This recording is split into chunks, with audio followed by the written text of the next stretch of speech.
வணக்கம். உங்களோடு பேசிக் கொண்டிருப்பவர் உங்கள் அன்பின் முனைவர் ரத்னமாலா புரூஸ். சிவகாமியின் சபதத்துல நம்ம இதுவரைக்கும் 11 அத்தியாயங்கள் பார்த்தாச்சு இல்லையா?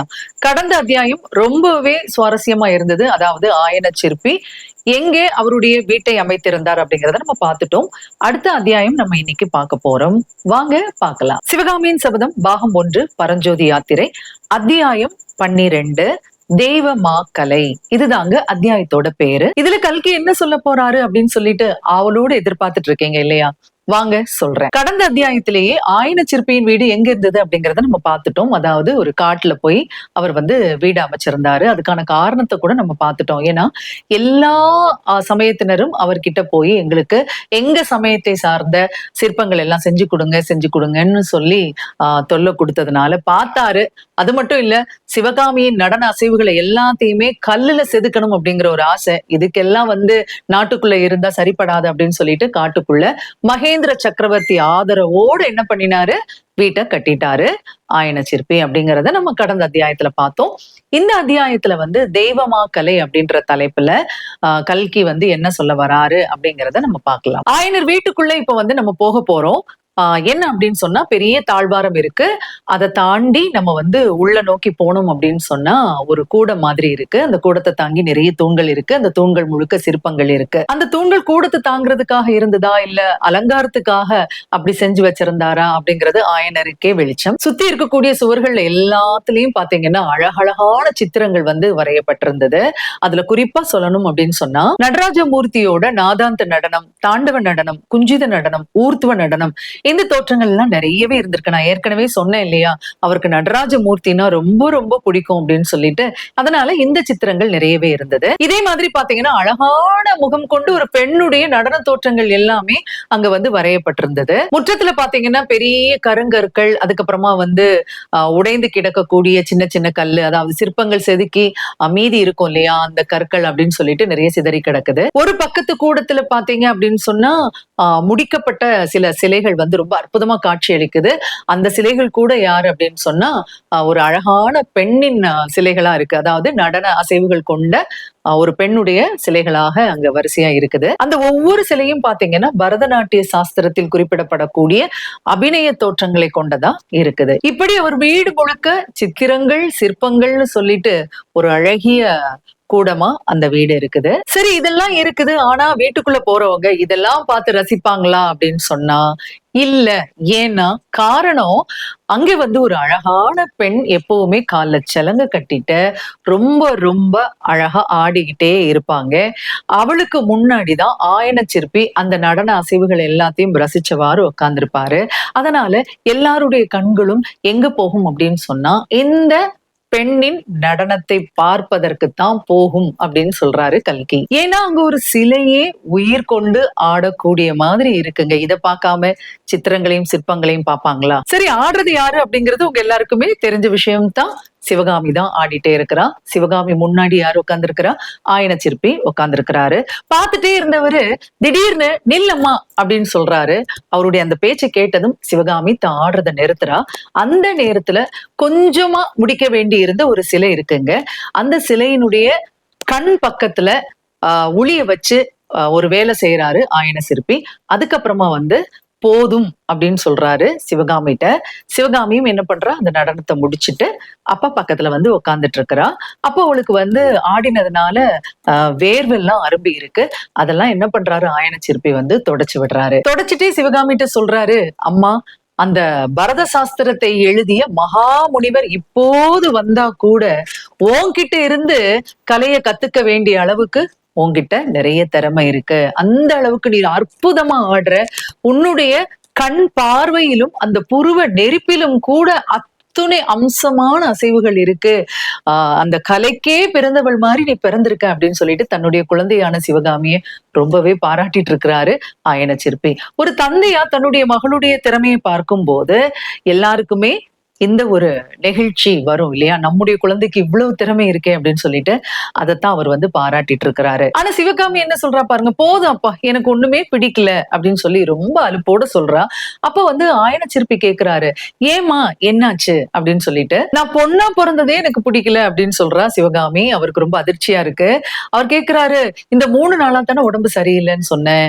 இன்னைக்கு ஏன் இவ்வளவு வெறுப்பா பேசுற?" அப்படின்னு சொல்லும் பொழுது, அவ வந்து சொல்றா, அப்பா எனக்கு அந்த பரத சாஸ்திரம் எழுதினார் பாருங்க, அந்த முனிவரை நினைச்சா ரொம்ப கோவம் வருது.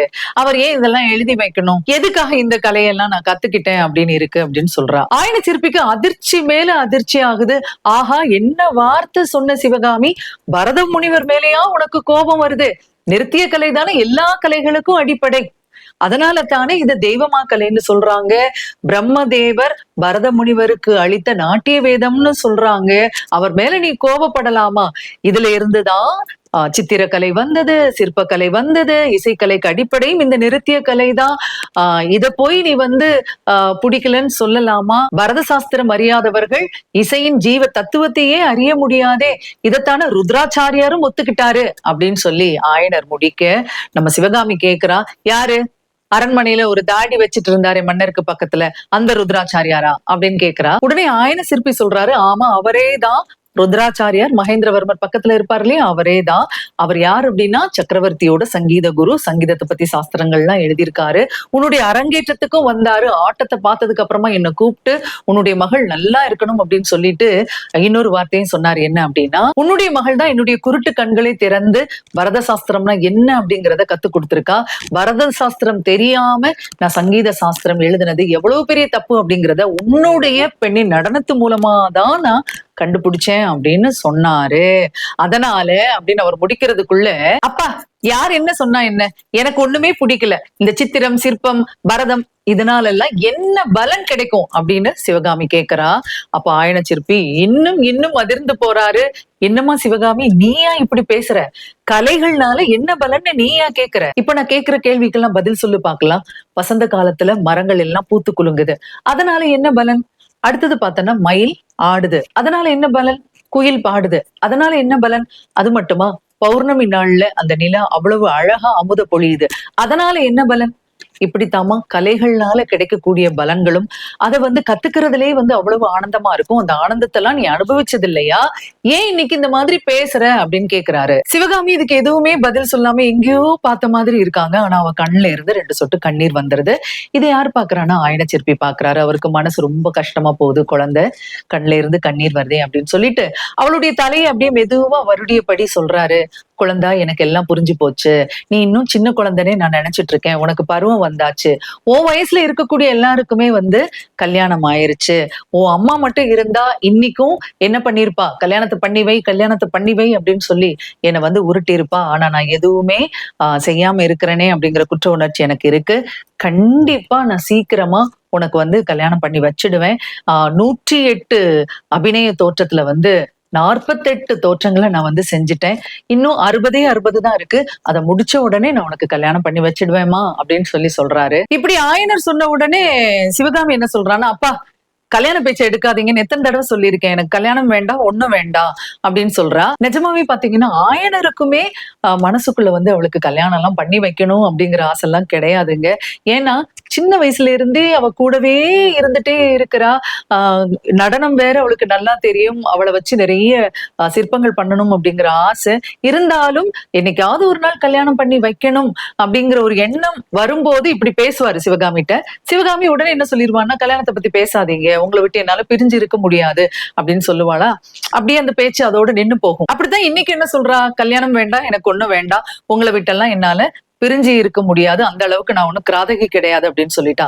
இது அவருக்கு உள்ளூர ஒரு சந்தோஷத்தை கொடுக்குது ஆயனச்சிற்பிக்கு. ஆனாலும் என்ன சொல்றாரு பாருங்க சிவகாமி, ஒரு தந்தையா நான் உனக்கு கல்யாணம் பண்ணி வைக்கணும் அப்படிங்கறதா என்னுடைய கடமை. ஒவ்வொரு தடவையும் நான் கேட்கும் போதெல்லாம் நீ இதைத்தான் சொல்ற, நான் வந்து கல்யாணம் பண்ணி வைப்பேன். ஆனா பாரு இப்ப திடீர்னு யுத்தம் வேற வந்துருச்சு, எனக்கு என்ன பண்றதுன்னு தெரியல.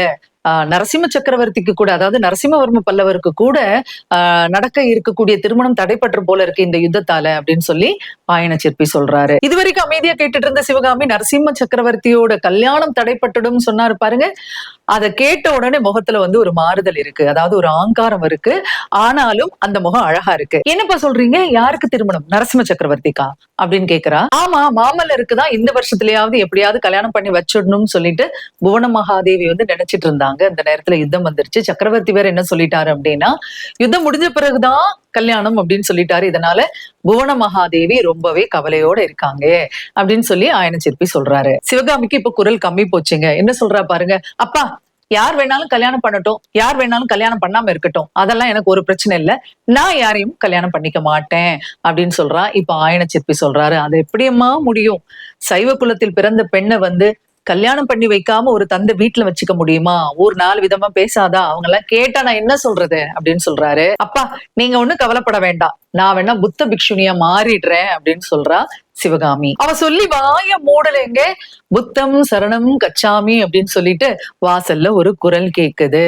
இப்ப ஆயன சிற்பியும் சிவகாமியும் திரும்பி பாக்குறாங்க. அங்க யாரு நிக்கிறா, புத்த பிக்ஷுவான நாகநந்தியும் இளைஞனான பரஞ்சோதியும் அங்கே நிக்கிறாங்க. ஆக பரஞ்சோதி இப்ப எங்க வந்திருக்கிறான், ஆயன சிற்பியோட வீட்டுக்கு வந்திருக்கிறான் அப்படின்னு சொல்லிட்டு அத்தியாயம் முடியுது.